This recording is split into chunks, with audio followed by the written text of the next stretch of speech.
সিংহ রাশির অনেকেই আছে ব্যবসা শুরু করবেন, খুব ভালো কথা। দেখুন, প্রত্যেকের টার্গেট থাকে যে বাংলা নতুন বছরে শুরু করব, না এরকমভাবে টার্গেট প্লিজ করবেন না।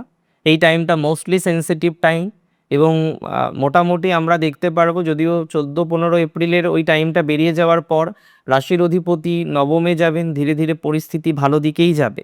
এবং সেকেন্ড হাফে যখন আমরা দেখলাম 27এপ্রিলের পর শনি মহারাজ উত্তর ভাদ্রপদ নক্ষত্রে প্রবেশ করলেন এবং সেখানে শুধুমাত্র রাহু থাকলো, রাহু কিন্তু যন্ত্রণাটাকে কমাবে। কিছু আনএক্সপেক্টেড ইভেন্ট তৈরি করতে পারে। হঠাৎ করে দেখলেন কোনো একটা সম্পত্তি প্রাপ্তি হলো, কোনো একটা পৈতৃক সূত্রের সম্পত্তি নিয়ে বিভিন্ন রকম লড়াই, কেস, জটিলতা, আইনি জটিলতা সব চলার পর হয়তো এই সময় দেখলেন কিছুটা সাকসেসের জায়গা আসলো। And that's very true. এই ধরনের বিষয়ে আমরা অগ্রগতির জায়গা কিন্তু দেখতে পারবো, এটা নিয়ে কোনো ডাউট নেই। আমি বিশ্বাস করি, আমি মনে করি এই ধরনের বিষয়ক্রমের ক্ষেত্রে অগ্রগতির জায়গা আসবে অ্যান্ড আলটিমেটলি আপনার গ্রোথ বা আপনার অপরচুনিটিসের জায়গাটা অনেক বেশি কিন্তু আমরা লক্ষ্য করতে পারবো।